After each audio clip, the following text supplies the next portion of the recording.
Hey friends, the secret to submitting a successful bid is understanding how the government is going to evaluate the bids it receives and then adjusting your bidding strategy accordingly. If you're not paying attention to this, you're going to waste tons of time submitting unsuccessful bids. I know I wasted tons of time before I understood this.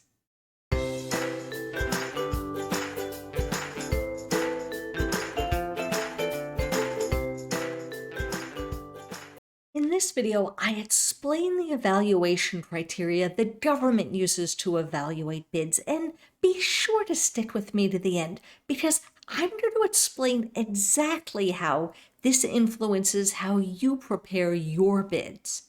To illustrate this, I'm showing you here a current solicitation I just found on sam.gov. The government's looking for a company to provide janitorial services in Colville, Washington. Let's scroll down to find the evaluation criteria. Every solicitation will have a section that explains the evaluation criteria, and I always read this section first. This says this contract will be awarded based on lowest price technically acceptable. This is called LPTA. There are basically two methods used to evaluate bids. One is LPTA, and the other is best value. So this solicitation is LPTA, and it says the quote with the lowest evaluated price will be evaluated for technical acceptability and acceptable past performance.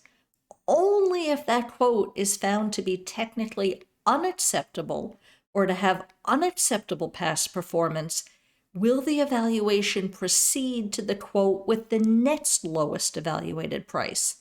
And this process continues until the lowest price technically acceptable quote with acceptable past performance is found. So what does that mean? They're going to rank all the proposals by price.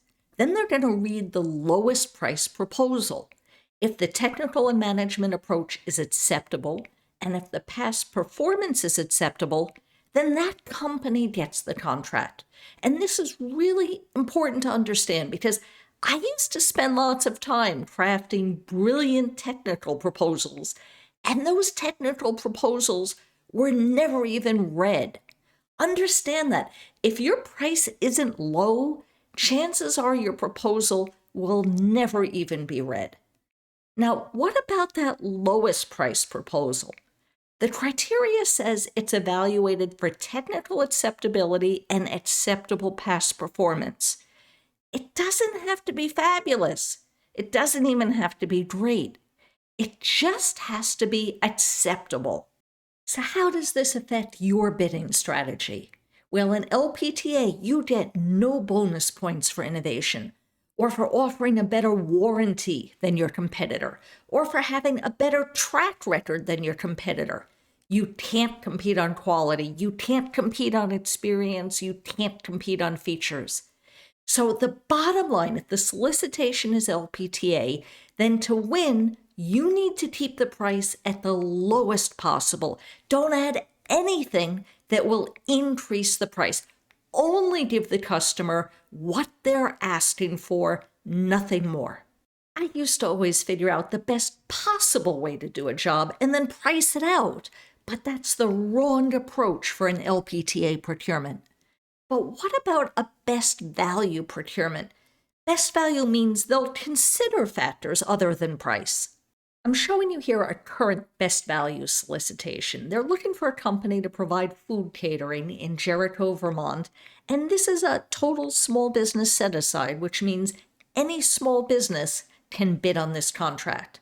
We need to scroll down and then click here to download this PDF file to read the full solicitation. And then we'll scroll down to find the section labeled Evaluation Factors for Award. This says that the government will award a contract to the responsible offerer whose offer will be most advantageous to the government, price and other factors considered.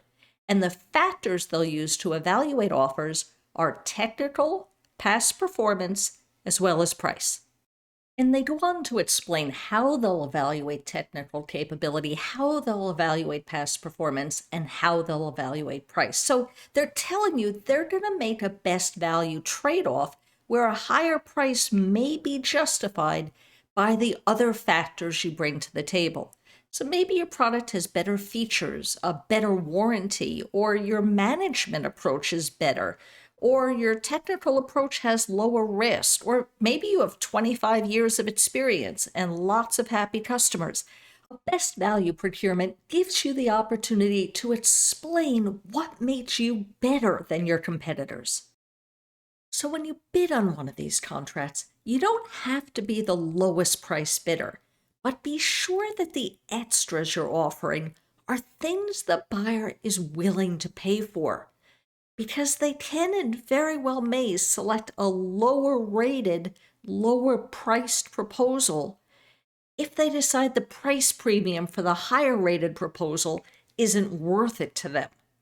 In other words, you may be offering a Cadillac, but if a Pinto meets all their needs, then they may not be willing to pay much extra for that Cadillac. So how do you bid on a best value procurement? Well, start by thinking about, for each benefit provided in your proposed technical solution, what is the corresponding cost? And then the challenge is to figure out, which of those benefits do my customers really value and are willing to pay more for? If the solicitation says that price is weighted high, then you may want to propose less expensive solutions even though they may be less beneficial. But on the other hand, if the solicitation tells you that price is weighted low compared to the other factors, then you may want to propose more expensive yet more beneficial solutions. So read what the solicitation says about the relative importance of the evaluation factors and how all factors other than price, when combined, are weighted against price. I'll tell you, I once won a best value contract where I was actually the highest price bidder. But that was a really unusual situation. The contract required highly specialized technical expertise, and my company had unique capabilities. In general, price is always going to be important. And if your price is higher than your competitors, then that increased price needs to be for things that the buyer values and is willing to pay for. Hey friends, if this video helped you, be sure to like the video and share the video so more people can get the information they need to win more bids. And don't forget to subscribe to the channel if you haven't already for more videos to help you grow your business. And also, go ahead and tap that notification bell so you get notified when I upload new content. Thanks for joining me today. See you next time.